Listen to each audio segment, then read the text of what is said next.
In 9 steps, raw Mongolian cashmere becomes a hand-woven luxury shawl.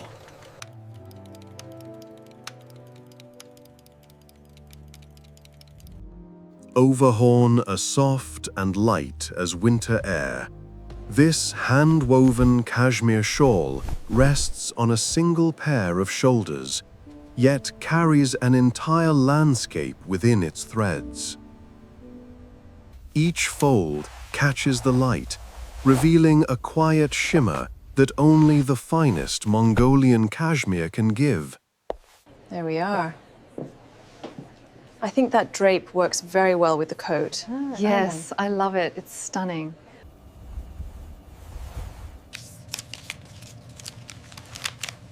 We can have that shipped directly to your hotel if you like. Oh, wonderful. Thank you so much.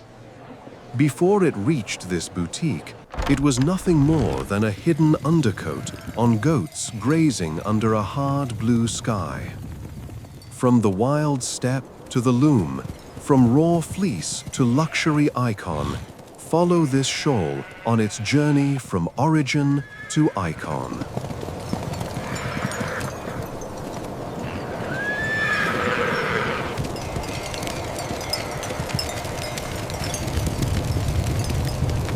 Overhaul. The journey begins far from any boutique, on the open steppe of Mongolia. Here the land stretches in every direction, a rolling sea of grass beneath an enormous sky. Winters are long and bitter. Winds cut straight through even the thickest coats, and only the hardiest animals can thrive. Among them are the cashmere goats, small and strong, moving in slow waves across the hills. Their outer hair looks ordinary, but hidden close to the skin is a fine undercoat that the cold has quietly perfected. This is where true cashmere is born. At dawn, they open the pens and let the herd spill out like a white and brown river, spreading across the steppe. Every day of this life writes softness into the fleece the world will one day call luxury. Families of herders live with the goats, following the seasons rather than a fixed address. They know each valley, each patch of shelter from the wind.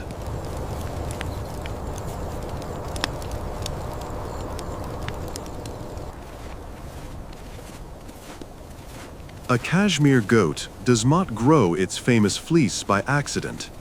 Every day on the steppe shapes the fibers that will one day touch human skin. Herders watch the weather as closely as they watch the animals, moving the herd when grass thins, guiding them towards cleaner pasture so dust and burrs do not tangle the undercoat. Good grazing means healthier goats, and healthier goats grow finer, longer cashmere. In the harsh months of winter, the work becomes quieter, but no less important. Shelter is checked, water holes are kept open, and the herd is kept moving just enough to stay strong without burning all its energy. In this season, the invisible undercoat thickens, a soft shield against the cold that will later be brushed out and transformed into yarn. There is a balance to keep. Too many goats on a single patch of land can strip the soil and damage the fragile grass. Too few, and a family cannot survive from their herd. Between climate, pasture, and animals, herders walk a narrow line, protecting both their livelihood and the land that feeds it. Long before any factory machine starts, quality is already decided here, in the rhythm of daily care.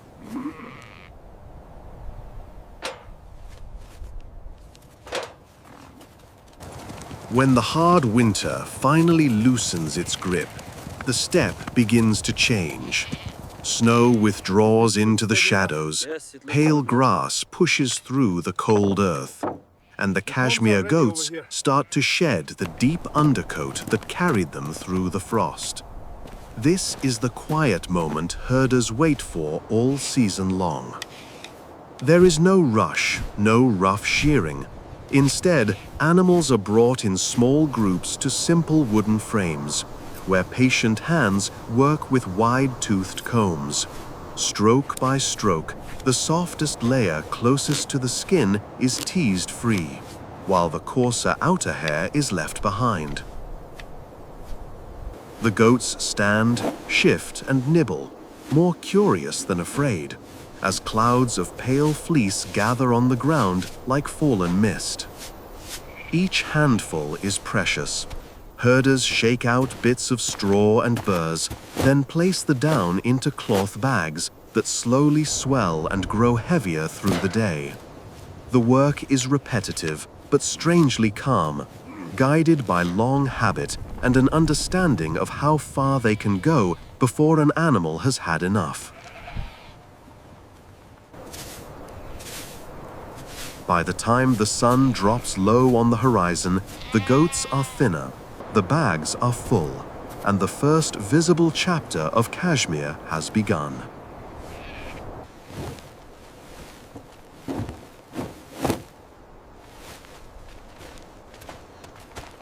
Overall, the bags of raw fleece leave the open steppe and travel to small collection centers, modest buildings that hold the first transformation away from the land.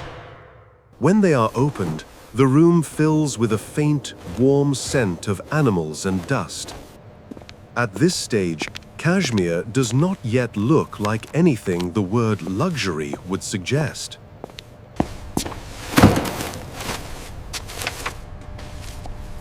Long tables wait under steady light.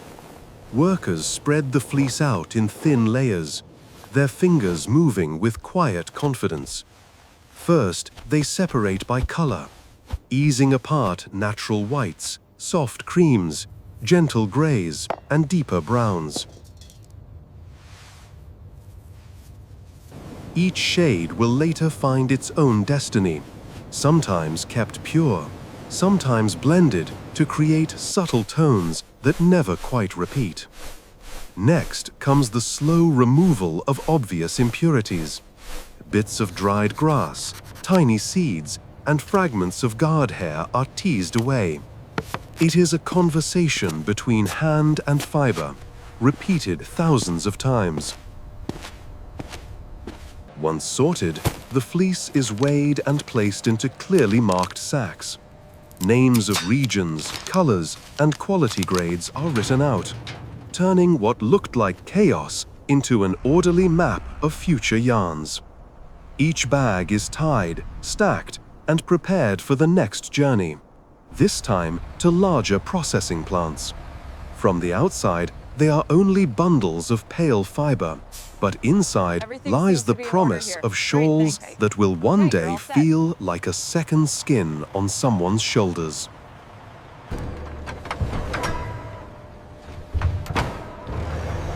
The journey now passes to a different landscape. From low barns and dusty collection rooms into the tall halls of a modern processing plant. Sacks of graded cashmere are opened and emptied onto moving belts, pale mounds traveling slowly towards the first unseen clean. Although the building feels industrial, everything here is still in service of softness.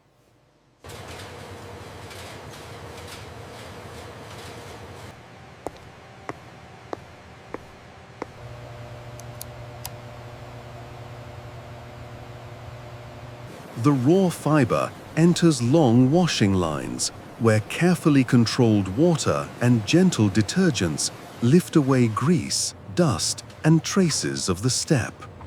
From above, it looks like clouds drifting through a shallow river.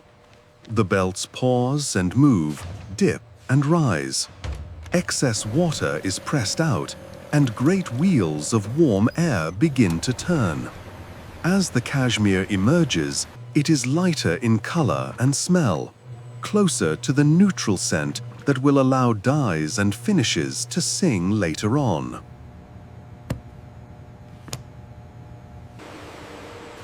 Next comes the task that quietly decides whether a shawl will feel merely soft or almost weightless.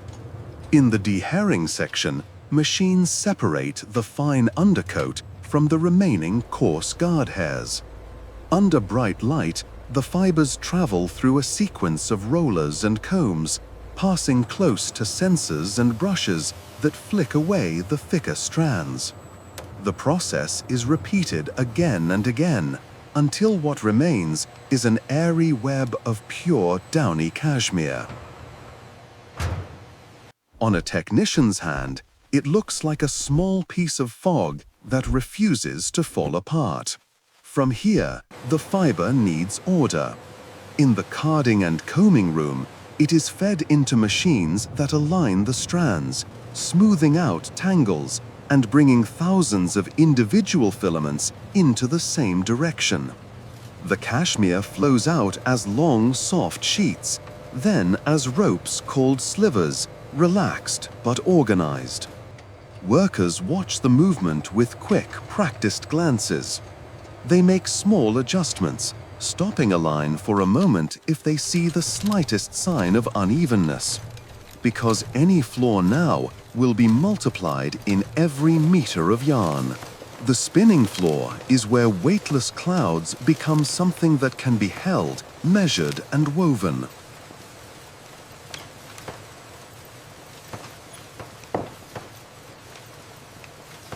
After rinsing and drying, the yarn is wound once more, revealing hues that remain calm and rich rather than loud. The day in the plant closes with quiet inspections. Cones are weighed, labeled, and arranged by color, thickness, and grade. On clipboards and screens, numbers are logged, but in the hands of the people who work here, everything is still about touch. A technician might close their eyes and run fingers along a strand, listening for the slight catch that would mean something has gone wrong. Only when the yarn passes both instruments and instinct is it cleared to leave the factory floor and travel towards the weavers who will turn it into cloth. Morning. Hello there. Hello there. We'll take these inside. Far from the echo of machines, the yarn arrives in quieter rooms, where the pace of work is set by hands, not motors. Here, light falls more softly. Wooden looms stand in measured lines, some simple and traditional, others fitted with subtle modern aids. But every one of them waits for the same thing: the gentle pull of a weaver guiding cashmere into fabric.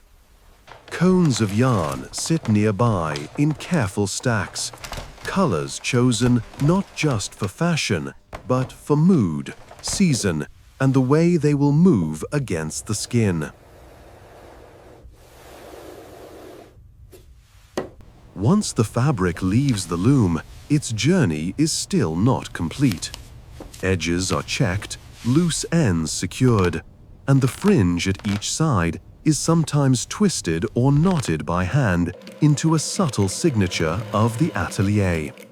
Gentle finishing washes coax the fibers to bloom, turning a woven surface into something that feels like warm breath. Every touch is deliberate but restrained, always stopping just before softness becomes weakness. In these rooms, luxury is not a logo, but the sum of countless small decisions made by human hands.